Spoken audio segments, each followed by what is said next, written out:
E hoje eu tinha pedido aqui para separarem uma música que mexeu muito o meu coração com a Adriana durante essa semana, enquanto nós víamos o documentário da produção da música, que me tocou enormemente quando saiu em 1985, We Are the World, We Are the Children. E aí agora tem um documentário no Netflix, para quem quiser ver, eu recomendo, belíssimo, extraordinário, com aquela quantidade volumosa de atores, atrizes, estrelas, egos esplendorosos, pessoas cultuadas por multidões de fãs, e, de repente, receberam um convite inusitado para participarem da produção de uma música. Aí já começa aquela grita de egos, né? Quem vai fazer a música? Quem vai fazer a letra? E essas coisas todas. Mas acabou que o maestro, que era respeitado, disparado por todos eles, como atores e atrizes, já vinha com aquele peso de fazer aquela ação de USA for Africa, como aconteceu então em 85, e ele já tinha chamado Lionel Richie e o Michael Jackson, que eram amigos de infância, para começarem a preparar, e eles brincaram de fazer aquilo ali, e se alegraram, e choraram, e fizeram, e ficou pronto. Eles tinham chamado também o Stevie Wonder, mas não conseguiram achá-lo durante um período, resolveram que não tinha tempo para esperar, e os dois fizeram, e o mundo inteiro cantou. Eu vou deixar para o final, eu tinha imaginado fazer isso agora, mas eu acho que quebra o espírito do que nós vamos fazer prioritariamente aqui. Então, ao final, a gente vai ouvir com a minha recomendação de que quem tiver acesso ao Netflix procure o documentário, que está bem exposto, é muito bonito e gera um espírito de renovação emotiva, sensorial, emocional, histórica. E o que mais me emocionou no filme, a mim e a minha mulher, acabou nos fazendo, de certa forma, mal, porque a gente começou a ver aí pelas 11 da noite, ou meia-noite, terminamos quase 2 da manhã, chorando, e chorando de tristeza, de ver o que aconteceu com o planeta de 1985 para cá.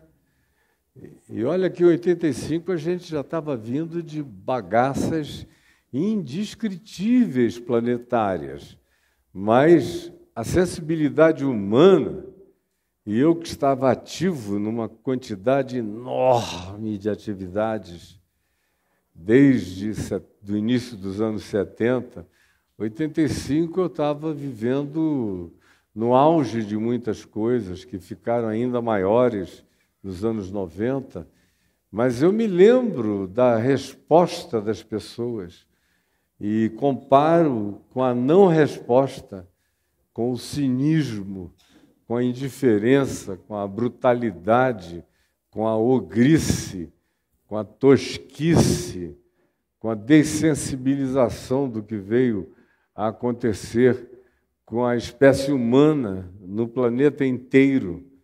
E no nosso país é algo perceptivelmente palpável. E, tragicamente, quanto mais a chamada igreja cresce no país, mais desalmados, menos sensibilidade, menos solidariedade, menos misericórdia, menos compaixão, mais egocentrismo, mais um trono no próprio umbigo, mais o ego imenso e a irreunibilidade das estrelas desses supostos projetos de glória humana pessoal praticados em nome de Deus, que é o que a gente vê para todos os lados, não permite nem o cumprimento daquilo que eles estabeleceram lá. Quando as atrizes e os atores começaram a chegar, o maestro responsável por tudo, o projetador da ideia, pegou uma folha de papel e escreveu: "Check your ego out." Deixe o seu ego do lado de fora. E aí era todo mundo só as maiores beldades da música mundial entrando e tinham que passar pela placa e ler lá: "Deixe seu ego do lado de fora, aqui dentro não vai ter espaço. Você aqui só tem uma voz boa e é um membro participando de um conjunto, mas nada de olhar para si mesmo." Ao final, portanto, com esse contexto na mente, eu vou pedir para eles fazerem aqui a projeção com a letra, a música, para a gente cantar, tá bom? Eu disse para o susto da minha mulher, um pouquinho antes da gente sair de casa, normalmente ela me pergunta: "Você já sabe sobre o que você vai falar?" Em qualquer lugar onde eu vá, ou mesmo no papo de graça diário. Hoje em dia nem tanto, porque eu estou fazendo uma exposição de Mateus que começou em janeiro de 2023 e eu só cheguei ao capítulo 8. Então eu falo todo dia, mas quem quiser aproveitar e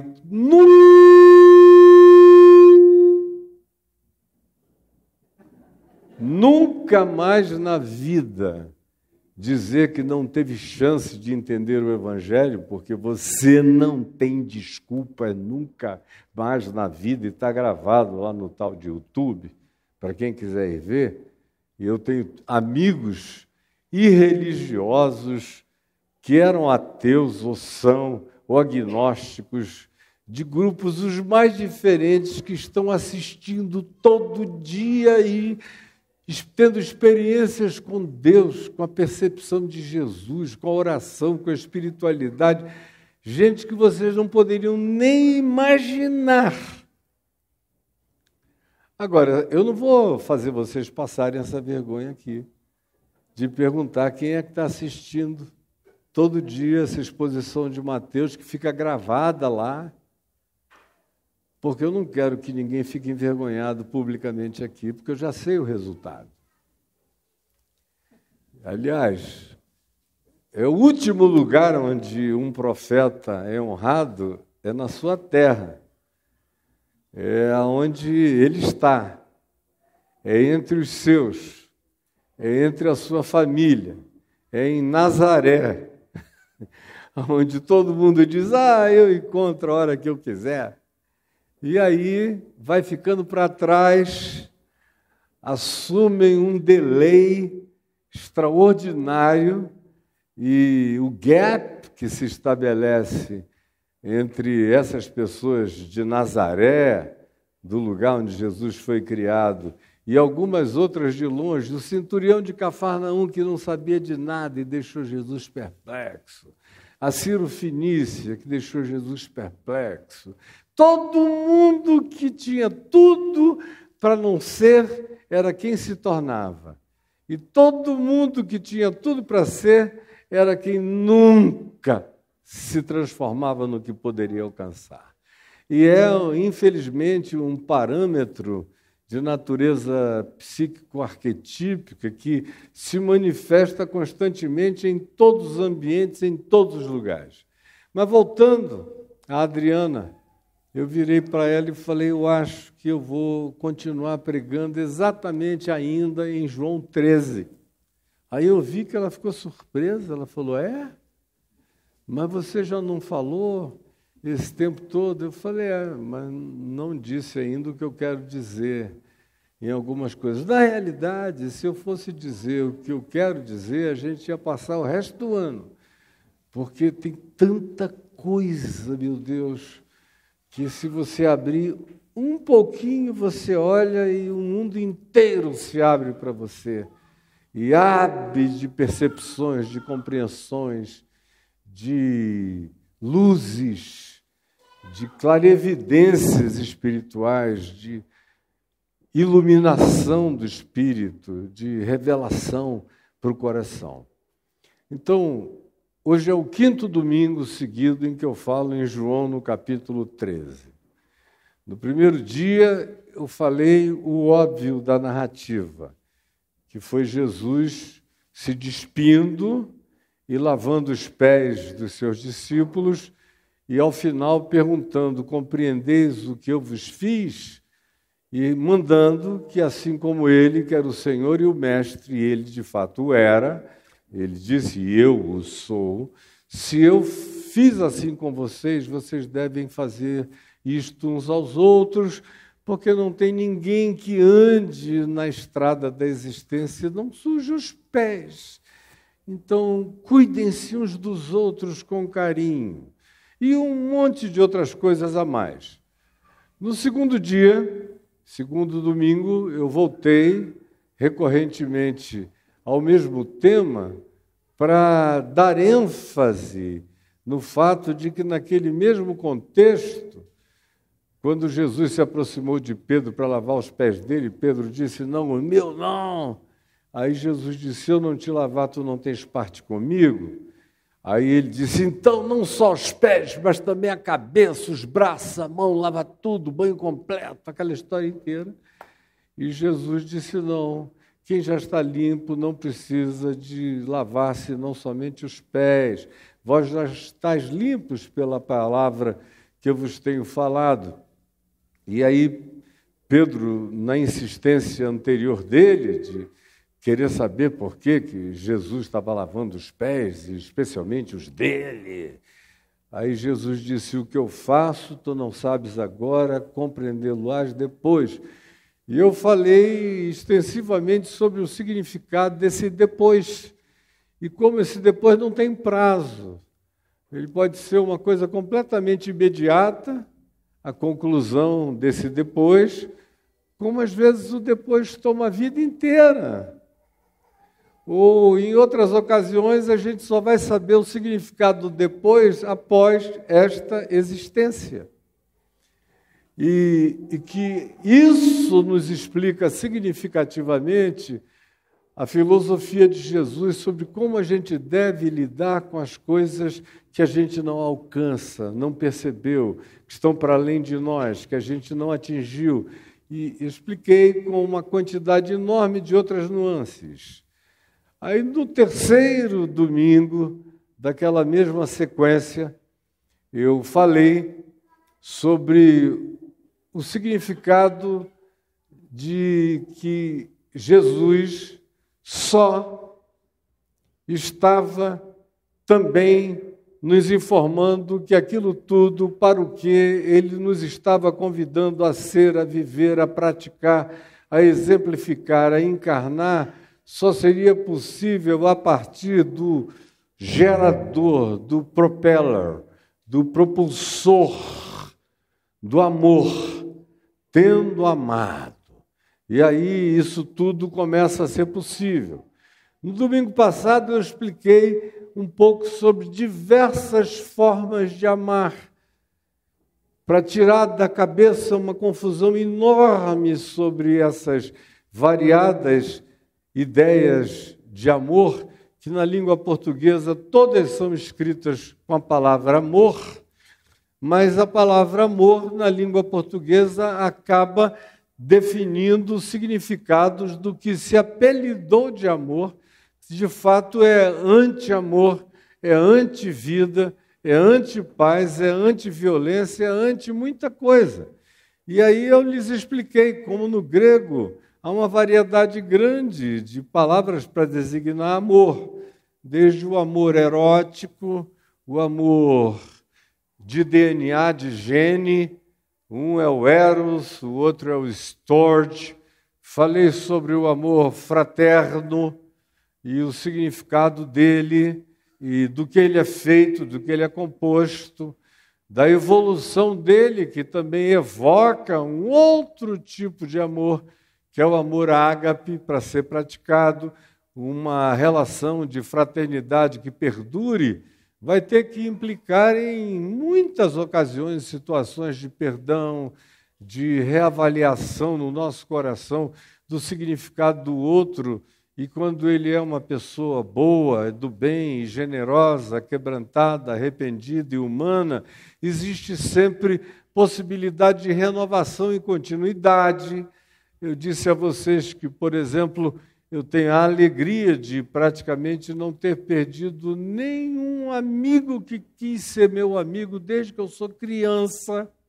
Eu tenho amigos de sempre na minha vida, e os que eu não tenho ou já morreram, ou foi por causa da natureza, da consciência, das posturas éticas e de observação da vida e de interpretação e compromisso e atitude, comportamento e caráter na minha vida, eles decidiram, eles, não eu, eles decidiram ficar longe. Mas meu coração continua sempre aberto, e de vez em quando tem um deles que entende, vem, volta e é abraçado, acolhido e segue junto.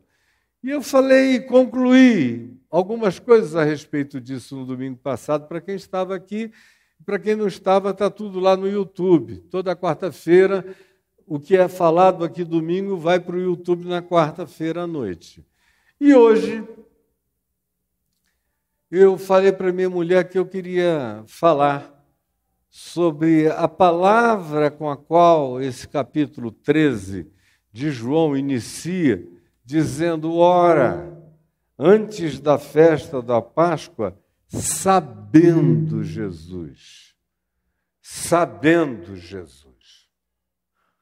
que era a hora, era chegada a sua hora, que eu falei domingo passado bastante sobre a hora de cada um, de passar. Vocês lembram que eu falei sobre a inevitabilidade do passar? Cada um tem a sua hora de passar, e ai daquele que não aprende a lidar com essa realidade inafastável, intransferível, inadiável, porque Jesus disse que nenhum de nós tem o poder de acrescentar sequer meio metro ao curso da nossa vida, da nossa existência, em qualquer que seja a medida com a qual a gente queira medi-la. Nenhum de nós possui essa autonomia, e bem-aventurado é quem sabe que chega essa hora de passar e transiciona a vida nisso com toda a clareza e pacificação de fé, e como isso nos catapulta para um outro nível de resiliência, de perseverança, de serviço. Pois bem, partindo daí, é que eu quero dizer, e eu no domingo passado ilustrei e exemplifiquei, que dentro dessa consciência de que tinha chegado a hora de passar, incluía-se tudo aquilo que acontece no cotidiano da vida da gente. O texto começa em volta de uma mesa, durante a ceia. Aí, durante a ceia, e com aqueles que se assentam com a gente à ceia, tem gente que trai, tem gente que nega, tem gente que diz que é, mas não é tanto, tem gente que diz que vai ficar e desaparece, e some na hora H, e só volta no final, quando volta. E há de todos, e todas as razões para você perder a força, a alegria, a vitalidade, a essência, o poder, essa capacidade de existir com a força da ressurreição e da vida no coração. E foram várias as aplicações e implicações que eu também trouxe a vocês. Tudo que eu faço é assim, espontaneamente, como eu estou falando agora, não tem nada pré-escrito em lugar nenhum, exceto na certeza pré-definida no meu coração e na minha mente. E hoje, eu vim querendo falar essa palavra sabendo, que é a palavra gnosko, no grego, que decorre da palavra gnosis, que é conhecimento, de onde vem, por exemplo, a filosofia gnóstica, ou de onde vem a palavra agnóstico, que a gente ouve para aquele tipo de declaração mais humilde, porque a declaração de alguém que se declara ateu é uma declaração de antifé na fé, mas carrega uma profunda convicção. Eu sou ateu, é uma fé inabalável. O agnóstico é um cara num estado quebrantado, que diz, eu não sei, não tenho conhecimento, não fui iluminado, não recebi revelação, não tenho palpabilidade. Deus, segundo Deus imaginado ou pensado ou filosofado como deva ser Deus, é inatingível, como eu digo, nessa perspectiva filosófica, científica, laboratorial e empírica com a qual a ciência e a filosofia pretendem se orientar minimamente, por tais categorias Deus não existe, existe você, existo eu, mas ele não é disponível para nenhuma demonstração, palpabilidade, repetição de demonstração, coisa de nenhuma natureza. Eu é que sou, enquanto estou aqui. Você também, as coisas criadas também. Agora, tudo é nele, mas ele não existe para ser comparado com nada existente. Enfim, esse é o agnóstico. Agora, essa palavra que diz, sabendo Jesus, que era chegada a sua hora, é um saber muito profundo sobre ele, sobre o seu momento, sua hora, sua história, seu significado, hora de passar deste mundo para o Pai, aliás, corrigindo, sabendo que viera do Pai e voltava para o Pai, aí ele tira as suas roupas, tira também a roupa com a qual estava cingido e fica desnudo e vai para aquela tarefa sobre a qual eu já falei diversas e repetidas vezes nos últimos 5 domingos. Pois bem, dito isto, eu quero que você se concentre, por enquanto, nessa palavra que define saber experiencial, no grego, sabendo, gnosko.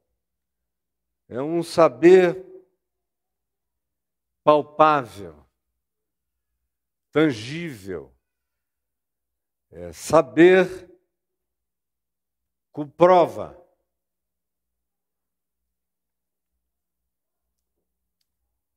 Água. Eu tomei ainda agora café, que infelizmente acabou. Café, água. Isso é uma experiência de gnosko. É experiencial, como a minha volta aqui, para pedir socorro, para botar mais um pouquinho de café, enquanto vocês prestam atenção no que eu vou falando. Isso aqui é gnosko. É um conhecer experiencial. Tomem isso como referência ilustrativa imediata e paupérrima, apenas para imaginar o que o texto de João 3 está dizendo, que Jesus tinha gnosko. Para ele era fato. Não tinha titubeio quanto ao fato de que ele viera do Pai. Quão pouca gente tem esse gnosko de saber de onde veio. Quando o cara faz uma viagem mais profunda, ele vai até o espermatozoide do pai e da mãe. Tem outros um pouquinho mais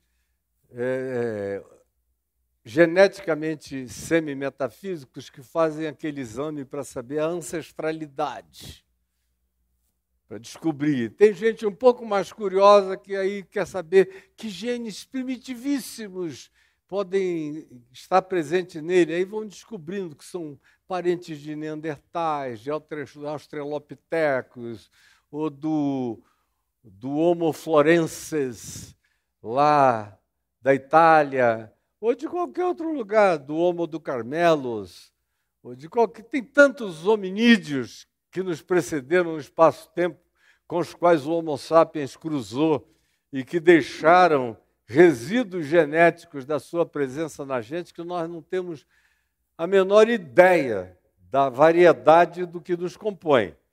Mas é outra história e, graças a Deus, esse não é um ambiente religioso, porque senão já teria gente escandalizada se levantando e saindo, dizendo, não, meu Deus me criou há 6.000 anos atrás, em 7 dias de 24 horas cada um, e não tinha ninguém antes de mim, eu inaugurei a era de todas as coisas, tudo isso aí é mentira. Nem os dinossauros existiram, isso tudo é coisa do diabo, e tal, e tal, e tal. Mas, graças a Deus, aqui é o caminho da graça, e vai continuar a ser com a graça de Deus. Então, presta atenção. Sabendo Jesus, tendo conhecimento experiencial de que ele viera de Deus. Aí alguém pergunta, é possível ter conhecimento experiencial de que se veio de Deus? Se você for querer fazer isso por vias de tracing back genético, você não vai chegar lá. Isso é um discernimento, é um alcance, é uma percepção em fé que está para além de todas as palpabilidades. Tem a ver com as certezas de Paulo, por exemplo, que dizia que sabia que o Espírito de Deus dava testemunho com o espírito dele de que ele era filho de Deus.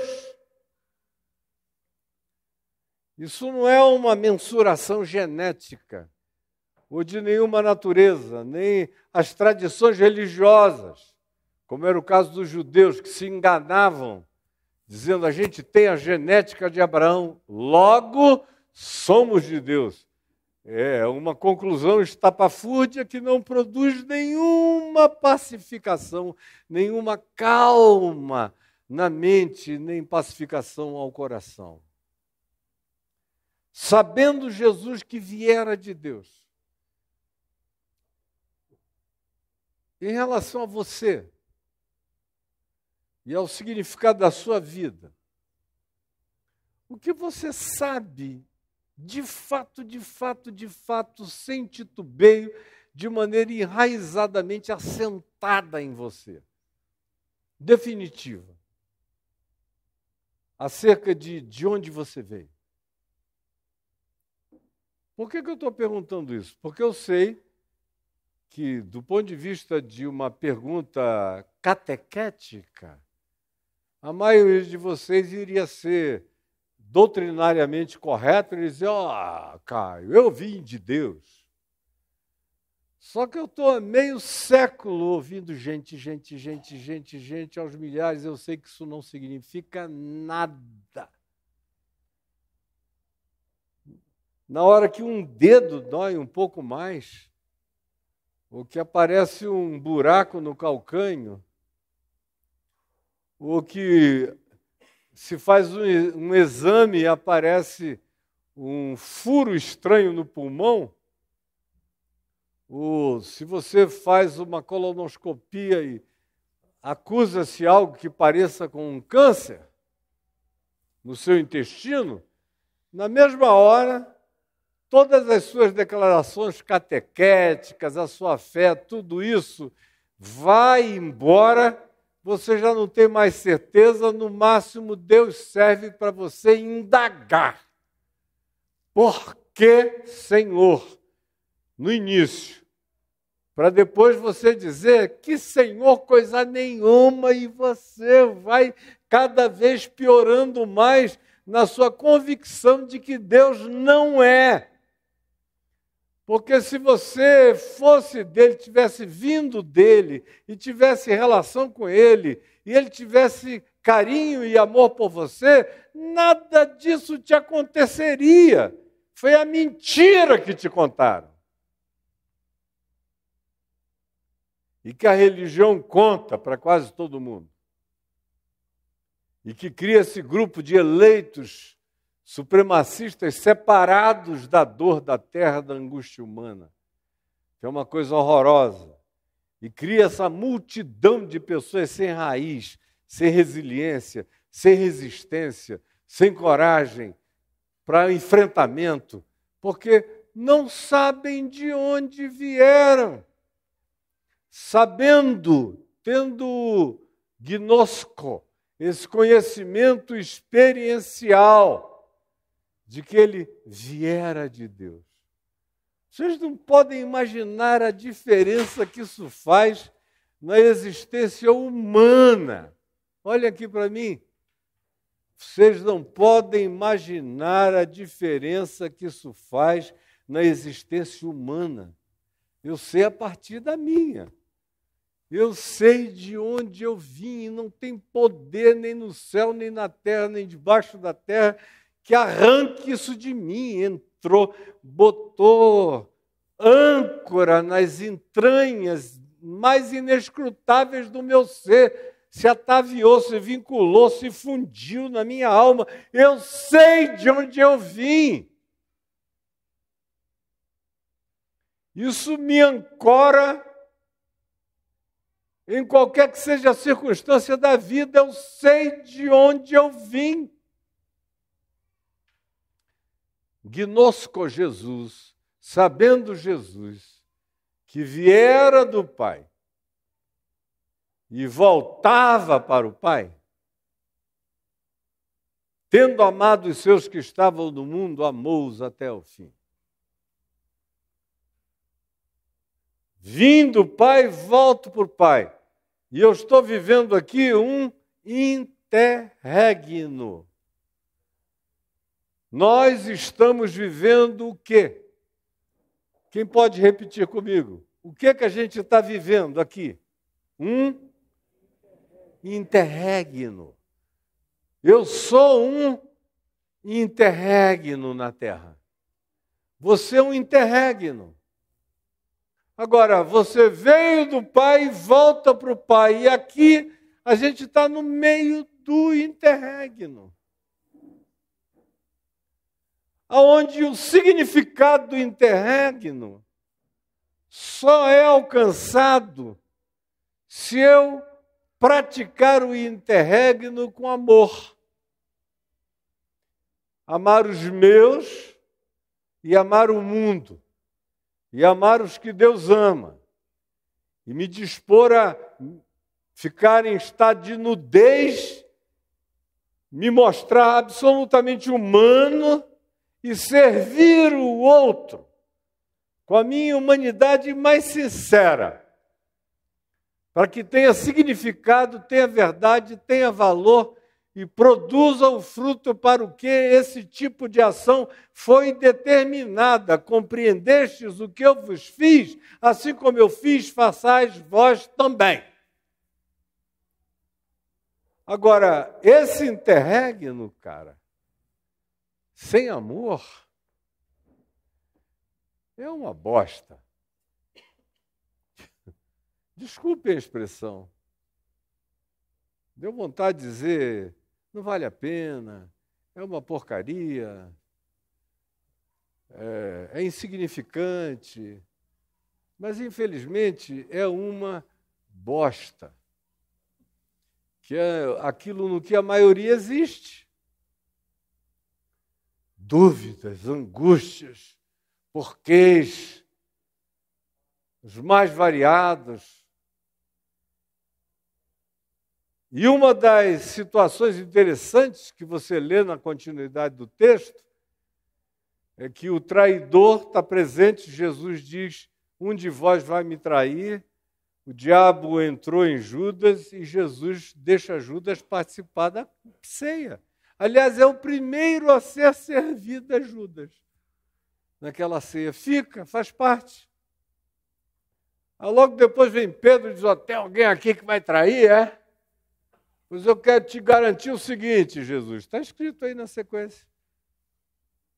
Eu, Pedrão das Candangas de Cafarnaum, jamais te trairei, eu dou minha vida por ti, quero ver quem é um macho que me encara. Aí Jesus falou, meu amigo, hoje mesmo, antes que o galo cante, tu me trairás 3 vezes. De acordo com Mateus, Marcos, Lucas e João, todos os 4 evangelhos mencionam o mesmo episódio, só tem a variação da quantidade de cantos do galo, dos interregnos, do maestro com a batuta. Tem alguns que, quando cantar a primeira vez, você já negou 3. Tem um outro que chega e diz, quando cantar a terceira vez, você já vai ter negado 3. E tem aqueles que parece que para cada canto uma negação, para cada canto uma negação. Uma música mais orquestrada. Mas você não sabe ainda de nada, cara. Você concentrou todas as suas expectativas em mim. Eu material, eu físico, eu presente, eu convosco. Agora, eu vou deixar vocês, um traidor vai me entregar, eu vou ser morto, eu vou ser retirado disso aqui. E nenhum de vocês vai aguentar a onda, porque o interregno sem mim é insuportável. O interregno sem mim é insuportável. Kierkegaard, na quantidade de livros interessantíssimos de uma filosofia pré-psicológica, pré-freudiana, pré-junguiana em muitos anos, mas chamou a filosofia dele de uma psicologia com uma análise, com uma hermenêutica dos olhos de Jesus, descreveu uma quantidade enorme de angústias do interregno. E o interregno, e eu concordo em gênero, número e grau com ele, pela minha própria experiência de gnosco pessoal, de angústia pessoal, de dor pessoal, eu sei. Não por leituras, eu sei em mim que esse interregno, sem saber que eu vim do Pai, sem ter a convicção de que eu volto para o Pai, é uma experiência de muita dor. E aí tem um tema que é introduzido na sequência disso tudo, que é o tema sobre o qual eu quero me fixar hoje à noite. É a experiência da orfandade. Se você não tem o gnosco da experiência de Deus, sabendo que veio dele, volta para ele, para poder suportar o interregno. O interregno é pesado demais, meu Deus. Quanto peso, quanta perda, quanta frustração, quanta acusação, quanto julgamento, quanta perversidade, quanta violência, quanta covardia, quanta maldade, quanta ingratidão. Você doa, pensa que acumulou alguma coisa boa em alguém, depois você verifica que não conseguiu produzir isso na escala que você imaginou que estava investindo, e leva sustos.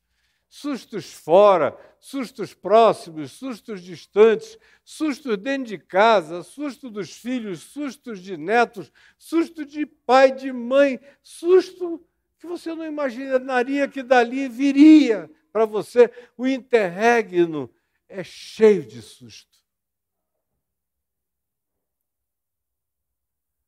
E aí se pergunte, por que a sua vida, por que a experiência do interregno, você nasceu e você um dia vai partir daqui. Por que que esse intervalo está sendo do jeito que tem sido para você? Por quê? Tem gente que acha que é desígnio.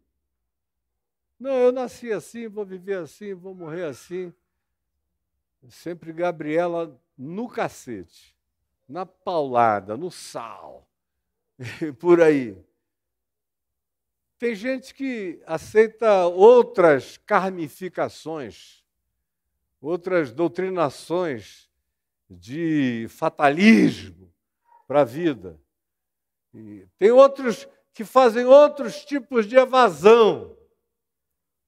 Mas é muito pouca gente que tem a coragem de perguntar por que que o meu interregno está sendo assim.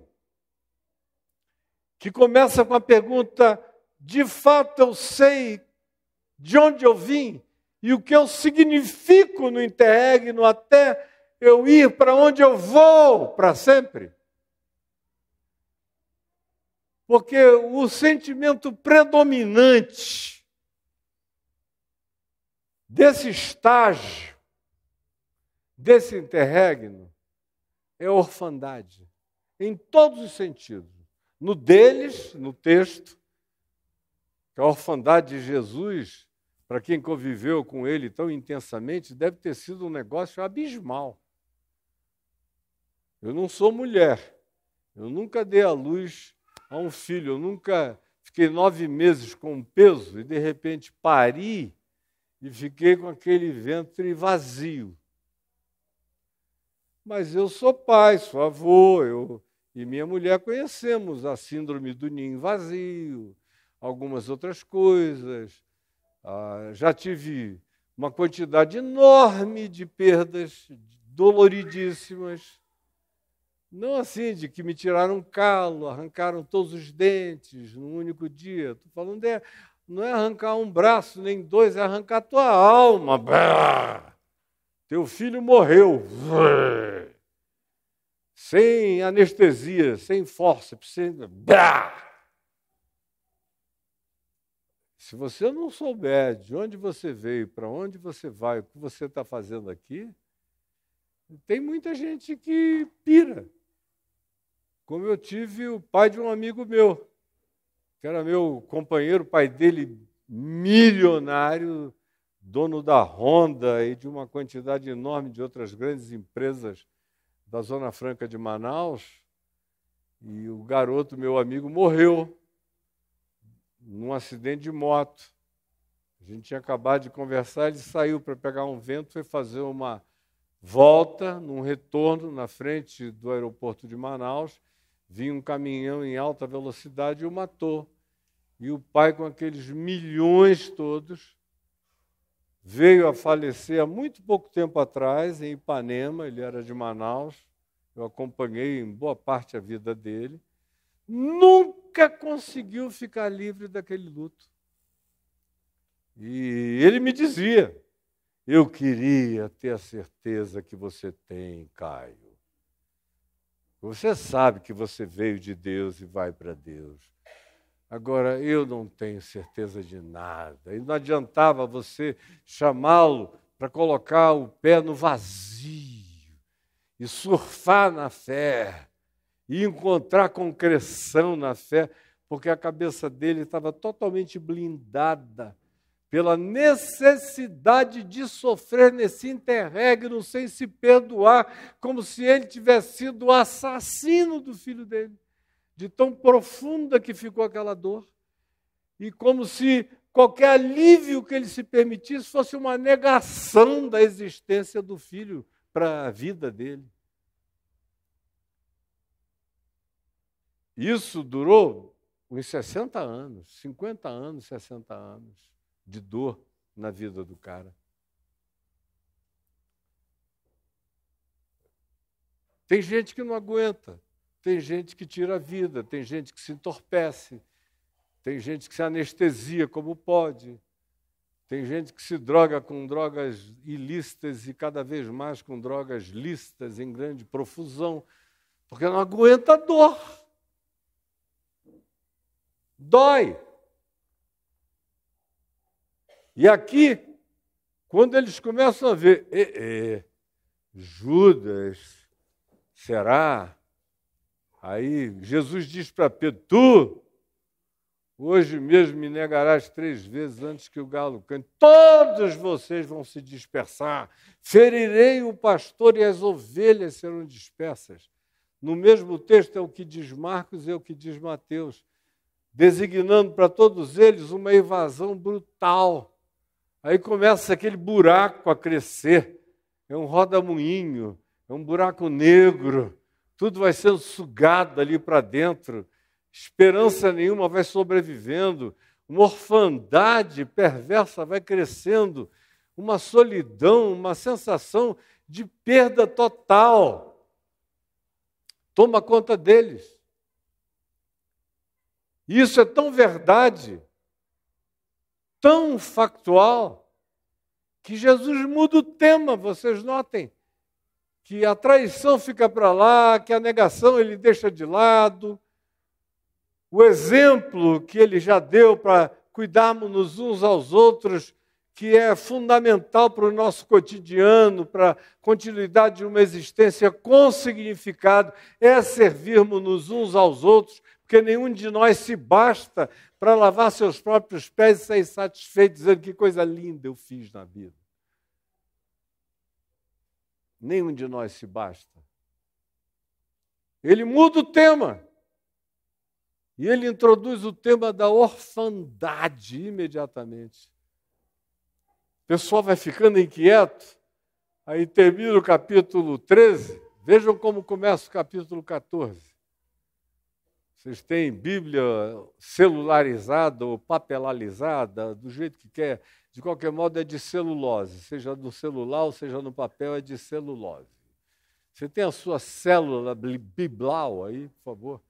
Então, capítulo 14 começa dizendo, não se turbe o vosso coração, não se perturbe, porque ele viu que o pessoal estava em estado já de resfolegância. Não se turbe o vosso coração, credes em Deus, crede também em mim. É uma megalomania, essa de Jesus, que só pode ser explicada se ele for Deus. Se ele não é Deus, ele é o doido, mas não dá para caber na designação de doido, porque é um doido mais equilibrado, mais ponderado, mais sensato, mais cheio de bom senso, misericordioso, compassivo, socorredor, e lúcido, prático. Não cabe nenhuma diagnose. Então, o doido é Deus. Mas ele diz isso, se credes em Deus, crede também em mim. Sem nenhum pudor, na casa de meu pai há muitas moradas. Porque um dos problemas do interregno é, eu não sei de onde eu vim, eu não sei para onde eu vou. E se a existência aqui for só esse buraco, esse vazio, esse não sentido, esse espancamento de um marido brutal, ou essa infelicidade de um casamento onde nós nos casamos um contra o outro, ou o fato de que criamos filhos para se revoltarem contra nós, ou essa busca de encontrar uma comunidade onde a gente encontra e acaba despido, comido, triturado, varrido pelos dentes carnívoros e canibais da fraternidade fratricida. Meu Deus, é isso! No interregno, eu tenho que pensar em Deus e ficar tão confuso sobre Deus que a minha mente se perturbe a ponto de eu precisar ser clinicado e internado em nome de Deus. O que é esse interregno? O que tem sido para você esse interregno? Cada um de nós tem o seu interregno narrativo para contar. E não tem nenhuma Poliana moça aqui para fazer uma narrativa encantadora. Com certeza absoluta.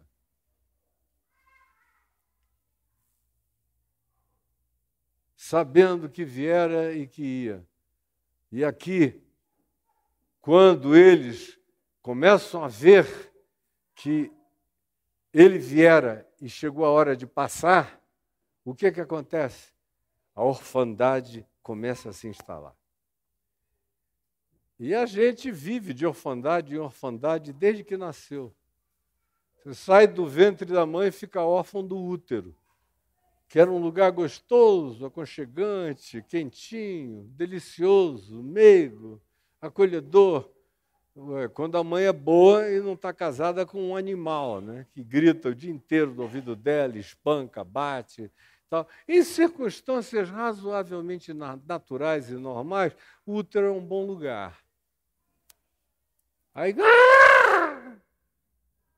sai de lá, já cacete, pá, chora, moleque. Vai, corta, pum, solta, vai.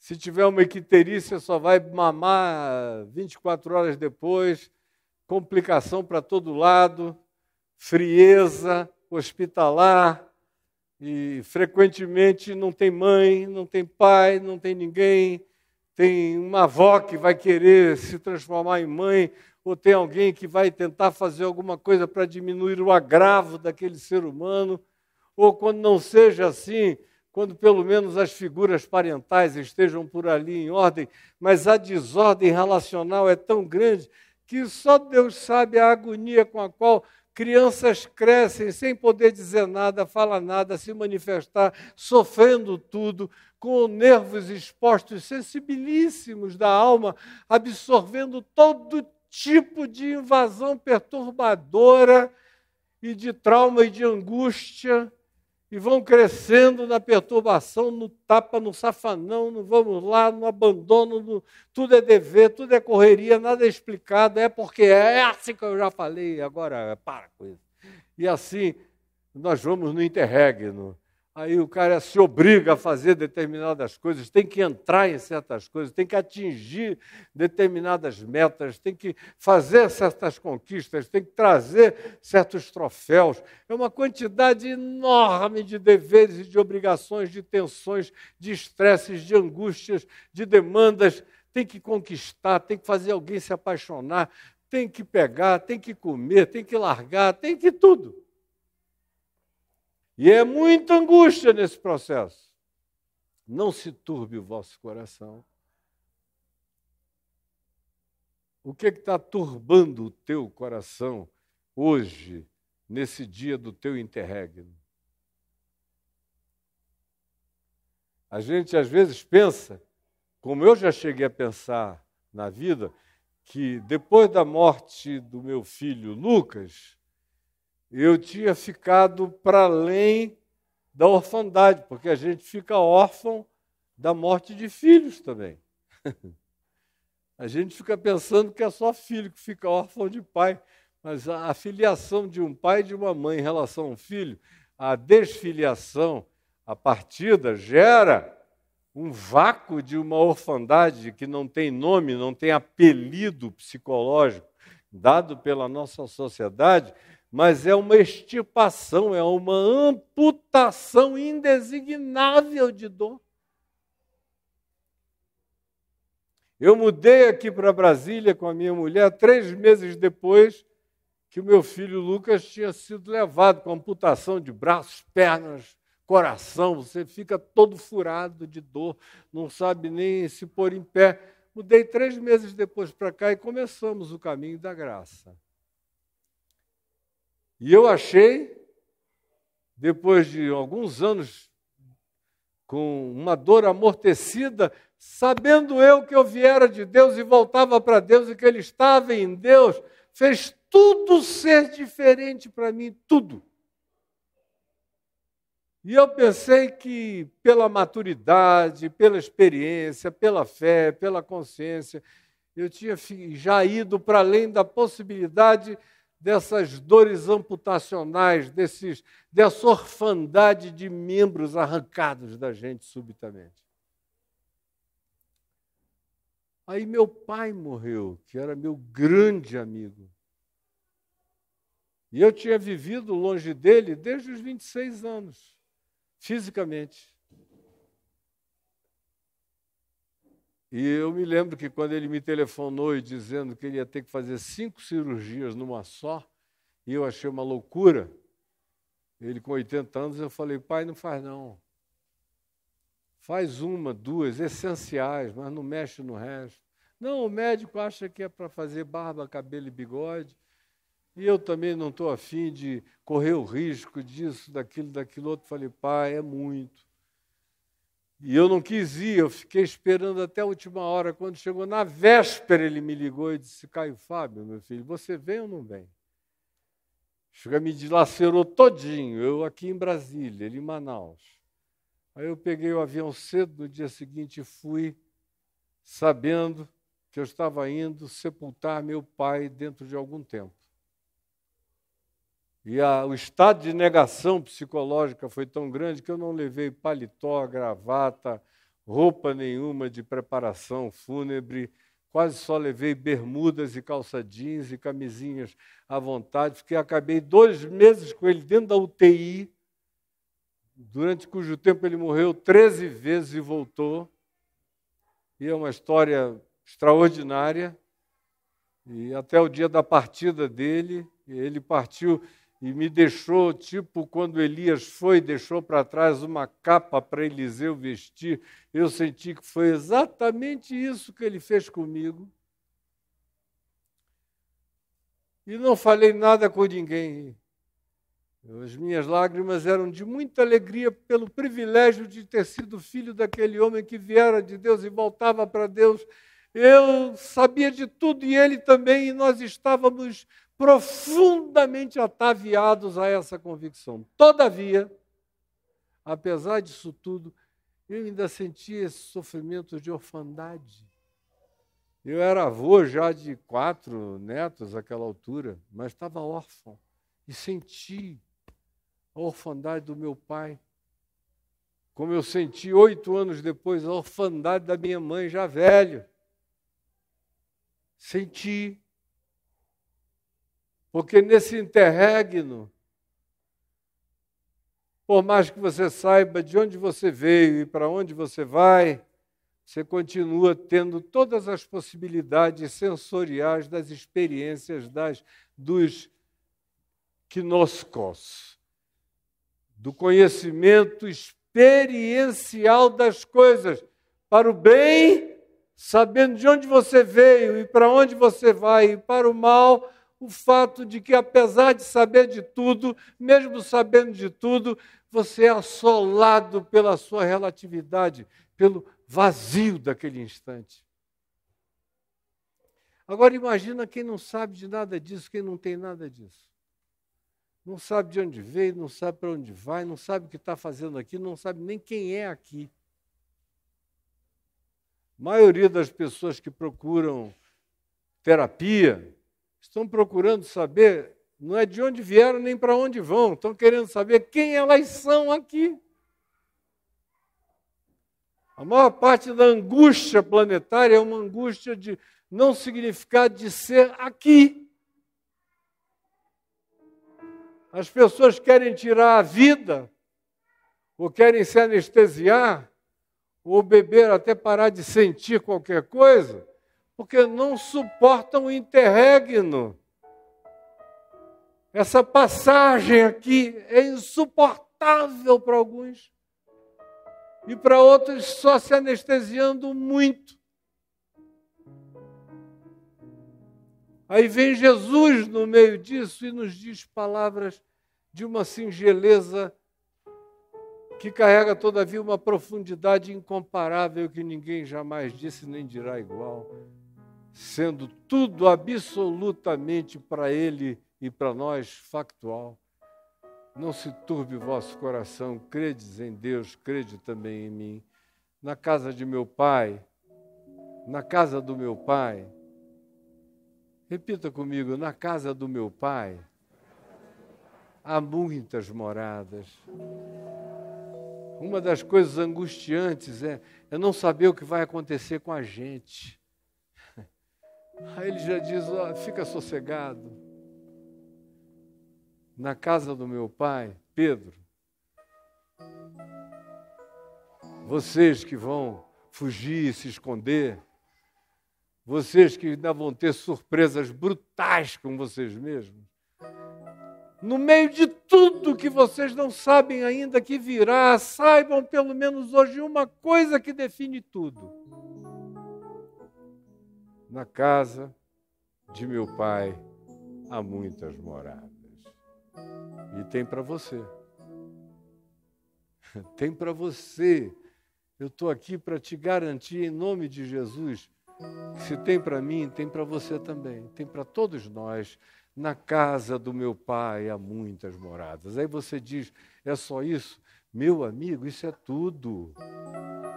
Quem tem essa âncora, como diz a Epístola aos Hebreus, quem ficou com a âncora presa ao trono da graça, ou como diz Paulo, quem pela fé nisto já se assentou nos lugares celestiais em Cristo Jesus,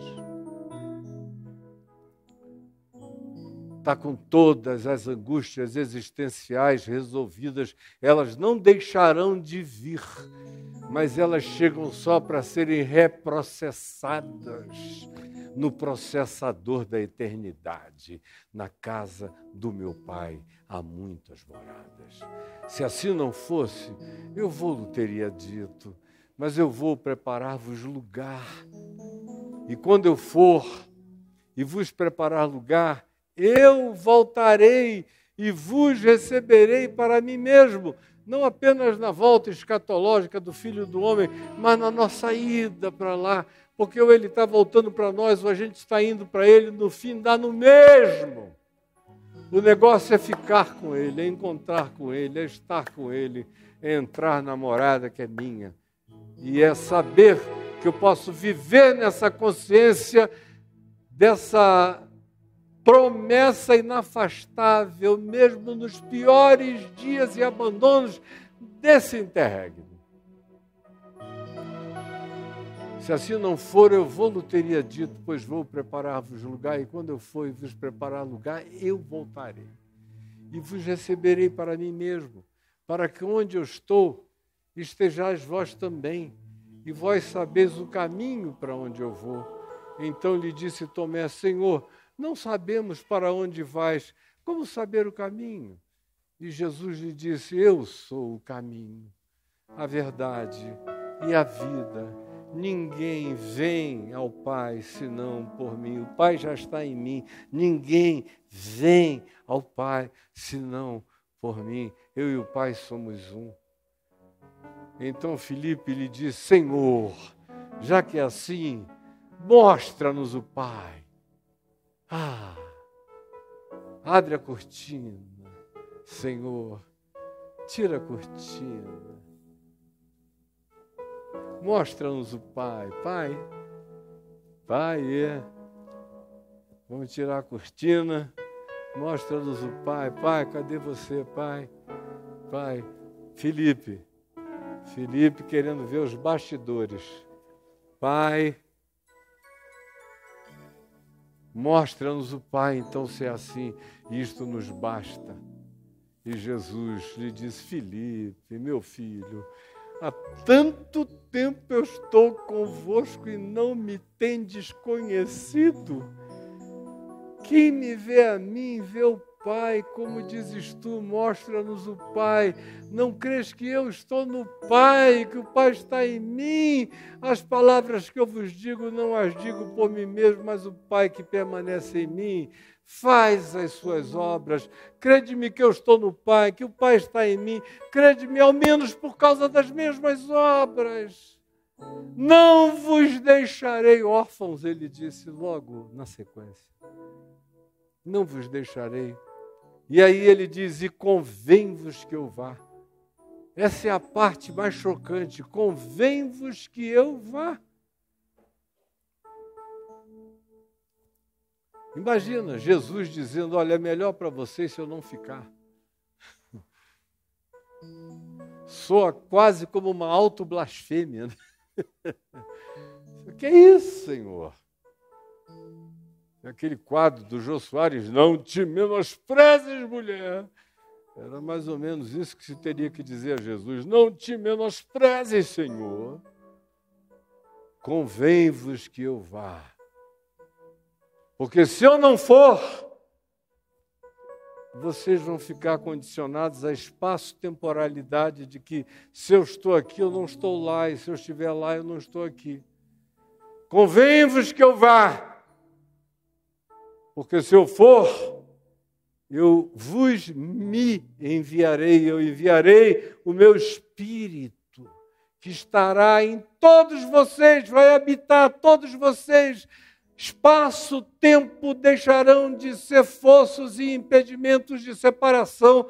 Não tem mais geografia, o mar já não existirá, as escatologias estarão todas definidas e consumadas, porque eu venho para vocês, vou morar dentro de vocês. Esse é o poder de eu ir para o Pai e voltar para o Pai. E o que eu faço por vocês é encher vocês de Deus para suportarem o interregno. É encher vocês de Deus para suportarem o interregno. Tem gente aqui que essa semana perguntou a si mesmo: meu Deus, quanto tempo mais eu vou ter que aguentar isso? Não vou pedir para levantar a mão, não. A você perguntou. Meu Deus, não acaba não.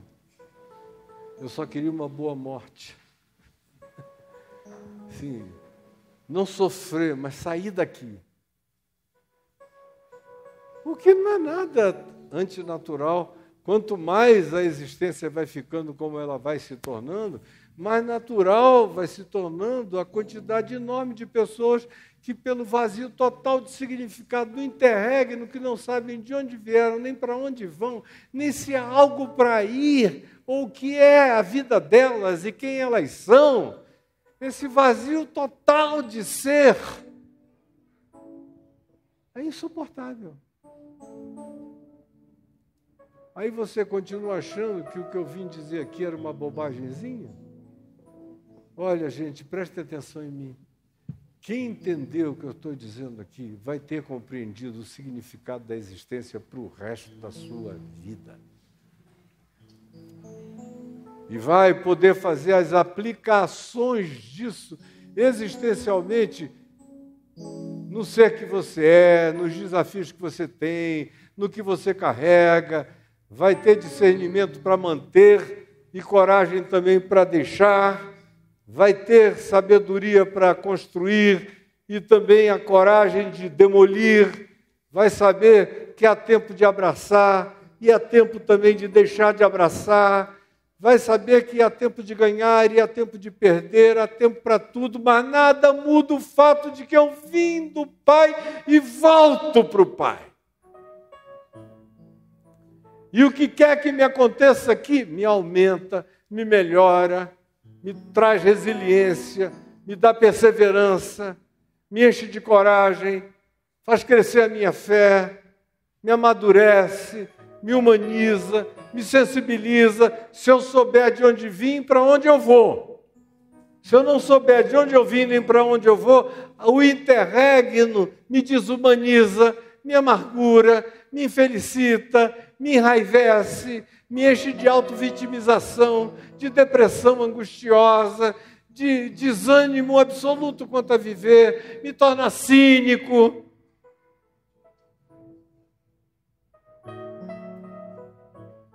É como diz um texto aqui em Hebreus, no capítulo 11, que eu botei aqui no meu WhatsApp, que diz o seguinte, aqui em Hebreus capítulo 11, do verso 13 em diante, que diz: todos estes, está falando daqueles que perseveraram na fé e que tiveram um interregno horroroso. Hebreus 11, tem gente que foi honrada pela fé e tem gente que honrou a fé até ser esfolado e continuou firme no interregno. E aí se diz: todos estes morreram na fé. Chegou a hora de passar para o Pai, sem terem alcançado as promessas. Isso ainda é uma coisa mais devastadora, né? Porque tem gente que chega no fim da vida e diz, olha para trás e eu alcancei isso aqui que eu sempre quis. E aqueles que são a maioria, que sonharam, quiseram e partem e não viram, sem alcançarem a concreção das promessas, mas tendo-as visto e saudado de longe, pela fé, confessaram que eram estrangeiros e peregrinos pela terra, ou seja, eu estou vivendo apenas no interregno. Ora, os que tais coisas dizem, mostram que estão buscando uma pátria, que não fizeram do interregno o seu chão definitivo. Não tem nada mais avassalador do que você pensar que a sua existência começa no berço e termina na sepultura e que é só isso. Aí é insuportável, gente. Porque você ganha tudo, você pega tudo, você conquista tudo e todas, você faz o que você quiser e continua oco, vazio, inacabado, incompleto, insatisfeito. É um malogro horroroso, a vida se torna num Eclesiastes de Salomão, onde todas as suas obras são vaidade e correr atrás do vento e nada tem sentido. E aí, a continuidade é essa. Ora, os que tais coisas dizem mostram que estão buscando uma pátria. E se na verdade, preste atenção nisso aqui, e se na verdade lembrassem da pátria, da morada, da casa, de onde haviam saído, teriam a oportunidade imediata de voltar para lá. Isso é um texto que a teologia do Novo Testamento não comenta, nem os católicos, nem os protestantes, todo mundo tem medo desse texto aqui, porque ele pressupõe a pré-existência da consciência antes de você se encarnar num corpo humano. Se lembrassem de onde de fato vieram, voltariam para lá, dando a entender que não tem ninguém que não tenha vindo do Pai. E só não volta para o Pai se não quiser mesmo. Se brigar com todas as suas forças, como um diabo incontrolável para dizer eu não vou, não quero. E aí o livre-arbítrio é respeitado até as últimas consequências, mas é uma decisão que eu sinceramente acho que só é capaz de tomá-la alguém que tenha entrado num estado em que qualquer que seja a fímbria de percepção humana tenha morrido absolutamente e algo totalmente indizível, alienígena e demoníaco tenha se instalado no lugar. Do contrário, é impossível.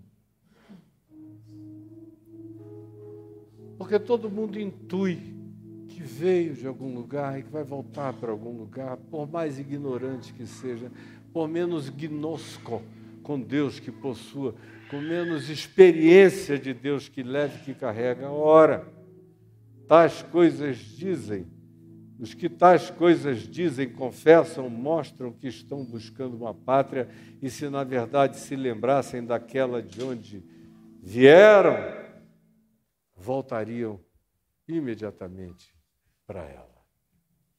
A gente não lembra de onde veio, mas a gente pode ter certeza de onde veio e para onde vai.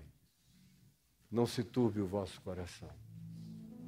Você está com sentimentos de orfandade? A gente fica órfão porque o marido deixou.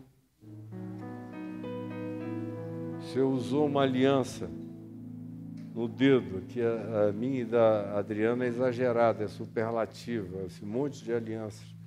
Porque quando a gente se encontrou, eu tinha uma expectativa de vida de 8 a 10 anos. E a gente tinha se encontrado dentro dessa expectativa de vida. Eu já tive umas 3 vezes assim uma espada na cabeça, que não vai passar de 7, não vai passar de 8, coisa do gênero. Mas eu tenho vivido cada dia com a alegria intensa, como se eu fosse ficar para sempre.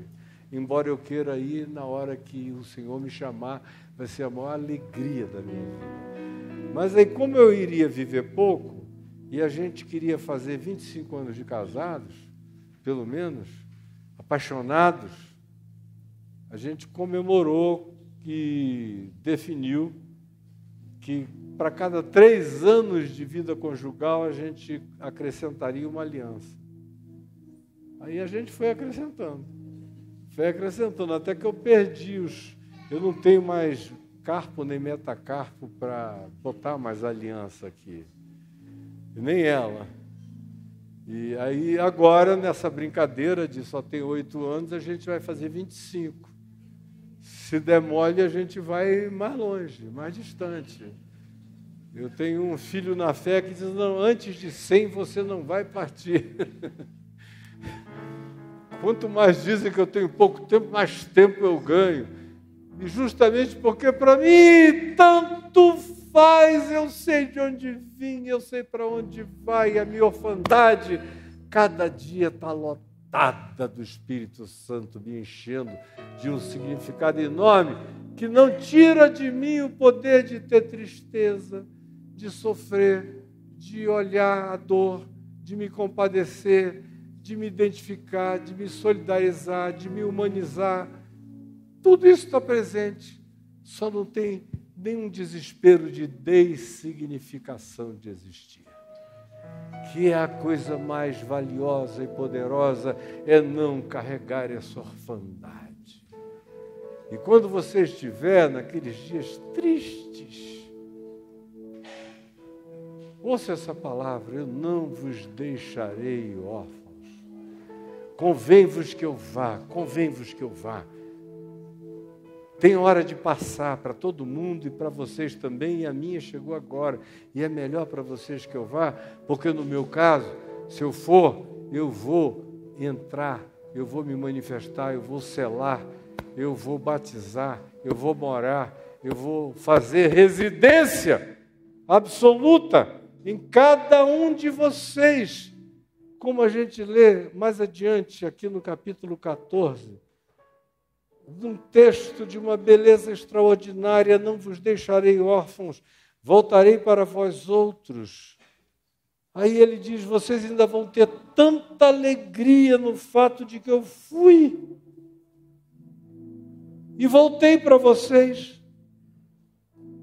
Aí disse Judas, não Iscariotes, de onde procede, Senhor, que estás para manifestar-te a nós, particularmente, intimamente, existencialmente, e não para o mundo inteiro, como uma apoteose cósmico-gloriosa? Respondeu Jesus, olha só, meu filho, se alguém me ama, guardará a minha palavra, e meu Pai o amará, e nós viremos para ele, e faremos nele morada. Quando eu li isso pela primeira vez, de joelhos no meu quarto, lá em Manaus, há 50 e tantos anos atrás, quebrantado, eu falei, meu Deus, olha o tamanho do privilégio existencial que eu tenho. Ele fala dessa orfandade, diz que vai voltar e me habitar, diz que ele vai se manifestar a mim. Só depois haverá uma grande apoteose que o cosmos inteiro vai identificar, mas eu vou viver nesse interregno somente eu e ele me habitando. Agora, se eu guardar a sua palavra, se eu abraçar esse evangelho de esperança, meu Pai, o Pai de Jesus, me ama. E nós, ele diz, e nós, eu e o Pai, para quem eu volto, em quem eu sou, quem me vê a mim, vê a Ele. Ele está em mim, eu estou nele. Eu e meu Pai viremos e faremos no Caio morada. A isso, se não for poesia, se não for papo furado, se for evangelho do ressuscitado, realmente, dá um poder existencial de coragem, de perseverança, de esperança, de enfrentamento, de nos colocarmos de pé, de prosseguirmos, de atravessarmos as orfandades, abraçando a paternidade do Pai, a primogenitura do Filho, a alegria dessa família de quem toma o nome todas as criaturas, tanto nos céus quanto na terra, fazendo parte desse significado cósmico que dá um sentido absoluto à finitude da minha vida enquanto eu atravesso o interregno.